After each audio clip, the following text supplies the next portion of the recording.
Whether we like it or understand it or not, let me start off by respectful greetings. Good morning, good evening, good afternoon, ladies and gentlemen, citizens of YouTube. Red Flag News is reporting that there's a sheriff that says, I would deputize everyone and arrest all federal agents. Now, before I go on with this article right here, there's a lot of things that you simply just don't know. Automatically people just assume that the federal government or the feds are the sole authority in the land. But the highest authority in any county, parish, is the sheriff, is the actual sheriff himself. And apparently, there's a lot going on in the world right here because there's a lot of the federal government flexing its muscle. Things have been going fine for hundreds of years. For instance, a farmer, or you could go milk a cow, get milk, bring it in there, put it immediately on the table without pasteurization, and people live healthy, happy, quality lives for a long, long period of time. They used to just go out to their spring and draw water from the well or water from the spring and bring it into the house, drink it, healthy, quality life. But no, our government has a better health care program. They want to make you sick so you can go to them for them to manage your sickness and disease. And they call this health care. There are doctors all across this country and land that are literally just having their license pulled and literally have to flee the country just in order to practice righteous health care because they're seriously and sincerely concerned about the people. And of course, I tell you, when you've been mercury-induced, fluoride indoctrinated, and these chemical trails, everything that affects this mind up here, when you have someone like me that comes on here, that is a voice of reason, that literally just speaks from what should be called common sense, I'm very uncommon. Now, I'm not the only voice of reason on but YouTube. There's plenty others, but man, when you have people who have been so, mesmerized and demonized by the social order of today, that where today we can't even define morality. As a matter of fact, we have to depend on 12 people inside black capes or whatever it is, or in order to define morality for us, and we don't know what it is. And every single day, while everybody is touting religious freedom, freedom of all sorts, the only freedoms and liberties that are eroding are the ones who believe in biblical morality, such as man, woman, private property rights. You don't harm me, I don't harm you. Well, anytime that these things are violated, all of a sudden the system tells us that we're crazy and we're out of our mind. But let's go on with this order right here. Because see, apparently there, with Lavoya Finicum, and all this stuff that's going on out on the other side of the United States of America, and you have a lot to do with cattle, going on and infringing on what they call federal lands or whatever it is.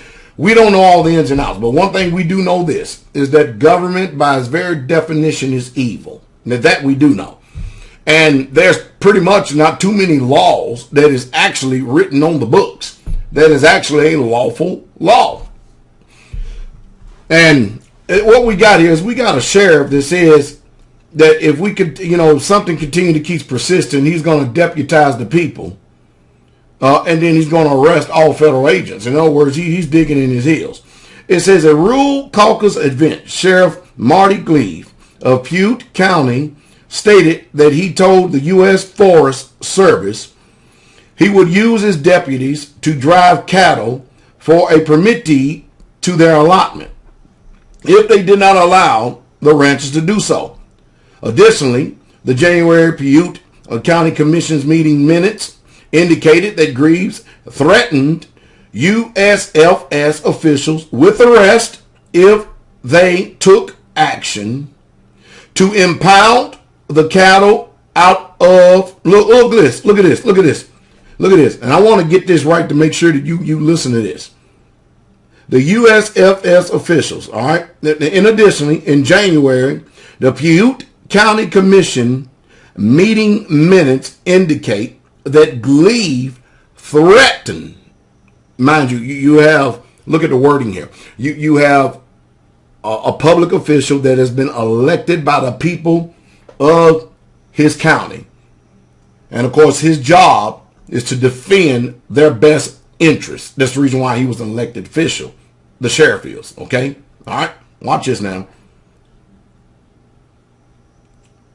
In January, Piute County Commission meeting minutes indicated that Gleave threatened USFS officials with arrest if they took action to impound the cattle of an out of permit compliance rancher. In a radio interview last August, Finicum described how he, Cleve, and Piute County rancher Steve Stanton Gleaven made a pact to come to each other's aid, appearing to make good. Gleave is one who signed McFarlane's pledge in Cedar City. As the sheriff, Gleave Stanton was also a speaker at a rural caucus on February 12th, waving the spoken, I can't pronounce some of these words, I ain't never seen these words before, pocket constitution, and saying, they tell me there's no law above that sheriff of the county. So it's very important. We back the sheriff. He can protect us and deputize every man and woman in this county if he has to. Woo. And it goes on. Let me see if I'm going to read a little bit more, okay? In other words, there are people carry around this thing right here. Now, I'm under no illusion whatsoever at all. I'll try to get the article and post it down here. But, you know, I try my best to tell us over and over and over again that the United States of America, that the system wants us to function after, that we have been trained, manipulated, and coerced to believe in, is a dead country. Literally, it's a dead country. This country has been hijacked. And you can tell because of the kind of laws that's being passed in this country. There's something gravely going on. Something gravely going on. And only those of us who have the intelligence to be able to see the writing on the wall. You know, I have people all the time. I had somebody send me an email the other day. Pastor, don't you know they're coming for you? Probably, more likely, but for what though? And the truth is, you know, the mindset is amazing because not only coming for me, but they're coming for you, and they've been coming for you. That's why they keep making these laws. I don't understand today what all this fear is. If they crucified and killed the most righteous man that ever lived, that means if you try to live one iota of righteousness in this world, then you're slated for destruction. Either by their drugs or by some natural disaster or something's going to happen here. It makes no difference. And mind you, they call people who die in the hospital dying of natural causes. You know, back way in home on the range, people used to just lay there in the bed in their own home until they passed away. Now, today, it's not lawful for you to pass away in your own home. We have to do an investigation. We got to bring out the forensics team. We got to do all this type of stuff to figure out what's up. But they kill you every day in the hospital. And they kill a whole bunch of people every day in the hospital. But nothing is said about that. You know why? Because it's illegal. In other words, it's legal for you to die under their care. Ooh, this is ugly. You see, this is what happens when you wage war to be responsible for your own health, when you read, comprehend, and study to be able to obtain knowledge, not because of what they tell you, but because you have the ability to be able to discern good and evil. That's what we're lacking today in this world. People just simply don't have the discernment to discern good and evil. Let me ask you a question. For instance, watch this. The commandments. You know, the Bible has 10 commandments, okay? Are they good or are they evil? Well, now there's an institution out there that's been there for a long, long time. And you Christians are definitely under attack because all this mudslinging and the ground beneath your feet is just given away because, I mean, we tout the 10 commandments, but you really truly only tout 9 of them because you don't keep the Sabbath. You don't keep the Sabbath. It's not Sunday. But what can I do about it? I know what Christians believe because I used to be one. But I didn't used to be one like other people did. I started picking up the Bible. And when I started finding out that what the Christian religion teaches, the Bible teaches something totally opposite. I mean, it's diametrically opposed to what the Bible said. I just changed. And I found out that it's in my best interest to make changes and to acquiesce what the scripture says. And it's always been good for me. Now, after all, it may not be good for you. But when I read the 10 commandments and see that this law is holy, the commandment is holy, is just, and is good, and then I have a system, a religious system, and tell me it's done away with, when I can't read that nowhere in the Bible, and then I have these educated people that go to seminaries who've been indoctrinated to say that these things are done away with, and then when I look at a man or a preacher or a college seminary professor, and when I look at them and they tell me the commandments is done away with, and then I look over at their wife and I ask them, I say, would you like to go to bed with me? And then they get upset. And I go, wait a minute, that commandment, thou shalt not commit adultery, doesn't apply. Remember, it's done away with. See, these people cherry pick. That's what they do. And so now the commandments are out of school. And it should be, because they should be taught at home. And you should homeschool your children. But even that, now you got to fight. Now they're passing laws for you to educate your own children. Is it lawful for you to educate your own children? I think it is. Is it lawful for a man to deny the actual use of a woman and go into a man the way that he should a woman? You be the judge. You be the judge. Because in the book, and according to my conscience, by nature, it tells me it's not natural. What do you say? And boy, I'm sure there's going to be a firestorm on this. Is it lawful for a woman to be married to another woman? Is it? Is it? See, now we have a system in this world that wants to fight against. See, everybody else can have their debauchery. They can have their lewdness. They can live in lasciviousness. And they can have every single wicked thing that there is. And it's lawful. But as soon as we tout morality and what we call the truth and stuff, they want to fight against us. Now, I thought we had freedom of speech, freedom of religion, freedom to be able to live the way we want to live and conduct our lives. But see, as long as you are living clean and you're living lawfully, it condemns the conscience and the mind of everyone that is full of iniquity, full of sin and transgression. I mean, literally. And they don't like that condemnation. They can't stand it. And so therefore, they have to do everything in their power to make you try to feel some form of pain. Well, it looks like that these people out there in the West are standing up to the feds. And they're reminding the sheriff of his power. Wouldn't it be something that every time the federal government decides they're going to come in and change something, the sheriff just deputize the whole entire county and stuff, and all of a sudden now we're going to find out about a war, or we're going to see if there's a such thing, you know. Well, what's happened is that the majority of sheriffs or politicians and stuff, they've actually sold out for power, you know, the good old boy club.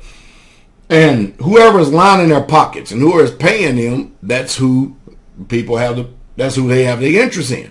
And you're not it. You're way on down the line somewhere. And I tell you what, they've already had a few ranchers die, allegedly based on laws. I mean, you know, we really truly need to exercise pause.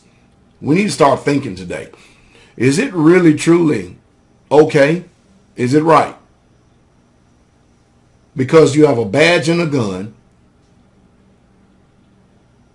to snuff out somebody's life, to kill somebody because the cattle grazed on federal property or something like that. I mean, I'll give you an example. We have a neighbor over here, and we caretake his land. One day we looked up, and we go, man, that's about 5 cows over there. Them big white ones. Don't them cows belong over on the other side? I don't know. Apparently they got out of the fence, but they were eating up all the field. And we knew there was somebody else. I mean, I had an opportunity in front of me. I could have just filled up our freezers. Could have went out there with them big old cows. Man, they looked pretty good. Shot every one of them. Took my trusty knife out and gutted them and filled up our freezers full of meat. But we took the cows. We put them in our little corral up here. We called the people. And we asked them. No, first we said, are these your cows? Well, yeah, more like it. They probably done got out and stuff. And I said, could you please come and get your animals? I mean, we have them over in the field. I'm gonna show you the attitude of the people up here in this county right here.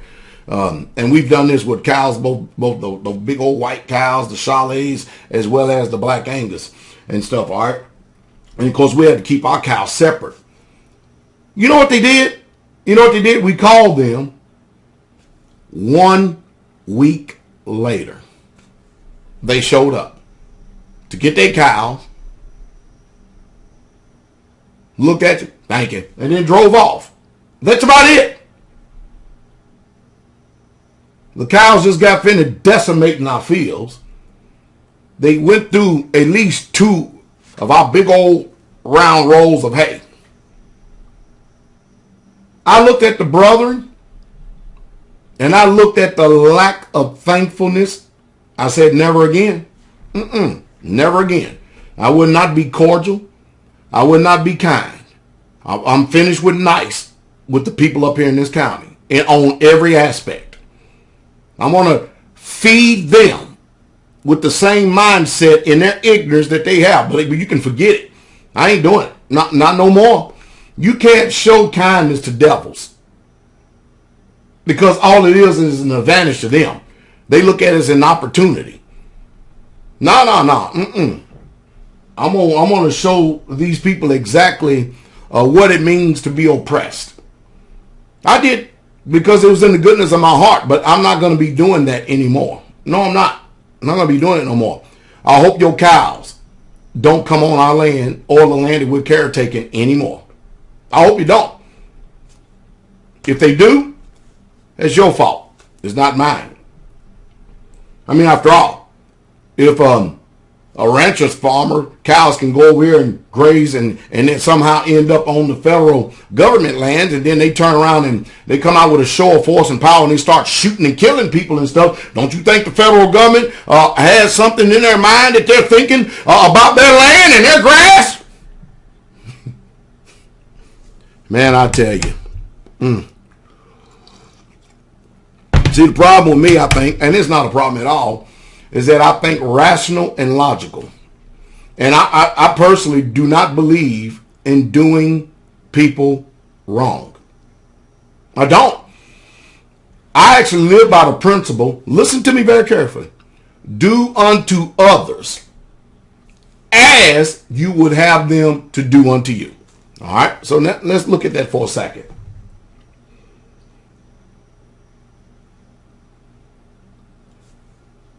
If my cows was over there on somebody's land, do you think it would have took me a whole week? And after numerous of phone calls to trying to get them to come and get it, to get their cows, do you think that would have took me a week to go? No, I would have dropped everything I've been doing. And I would have made a way to go get our cows off their land out of respect. But you see what we get in return, right? In return. Amazing, isn't it? Then all of a sudden, when I start behaving the same way that people behave, all of a sudden, everybody wants to capitalize on me. Well, look at you. Look at you. What about the evil person that started this? See, because now what I'm doing is doing unto others as they do unto me. I am. I'm giving them exactly what they want. I had somebody the other day, Pastor Dowell, you need to turn the other cheek and pray for your enemies. I said, okay, I'll follow the advice because that's good, sound advice in its order, even though they don't know what turn the other cheek means. So you know what I did? All right, I have enemies. And the Bible says, pray for your enemies. Don't it say that? Don't it say pray for your enemies? All right, so in praying for my enemies, the first thing I did was I went to the Bible. I went over there at Psalms 109 to see how David prayed for his enemies. All right. And so you know what I started doing? I followed what the Bible says and I started praying for my enemies. And it says to the chief musician, the Psalm of David, hold not thy peace, O Yah, of my praise, for the mouth of the wicked and the mouth of the deceitful are open against me. They have spoken against me with a lying tongue. They compassed me about also with words of hatred, and fought against me without a cause. And for my love they are my adversaries. But I give myself unto prayer, and they have rewarded me evil for good, and hatred for my love. So, look what David said. Set thou a wicked man over him, and let Satan stand at his right hand. And when he shall be judged, let him be condemned, and let his prayer become sin, and let his days be few, and let another take his office, and let his children be fatherless, and his wife a widow, and let his children be continually vagabonds, and beg, and let them seek their bread also out of desolate places. Let the extortioner catch all that he hath, and let the stranger spoil his labor. Let there be none to extend mercy unto him, neither let there be any to favor his fatherless children. And let his prosperity be cut off, and the generation following, let their name be blotted out. Let the iniquity of his fathers be remembered with the Lord, and let not the sin of his mother be blotted out. Let them be before the Lord continually, that he may cut off the memory of them from the earth, because that he remembered not to show mercy, but persecuted the poor needy man, that he might even slay the brokenhearted. As he have loved cursing, so let it come unto him. As he delighteth not in blessing, so let it be far from him. As he have clothed himself with cursing like as a garment, so let it come into his bowels like water, and like oil into his bones. And let it be unto him as a garment which covereth him, for the girdle wherewith he is girded continually. Let this be the reward of my adversaries from the Lord, and let them that speak evil against my soul, and of them that speak evil against my soul. I say that's a good prayer. I'm going to pray for my enemies, and that's exactly how I pray for my enemies. See what happens when you read the Bible? You become informed. You invoke spiritual high powers from the King himself. Isn't that a good prayer? That's how I pray for my enemies. How about you?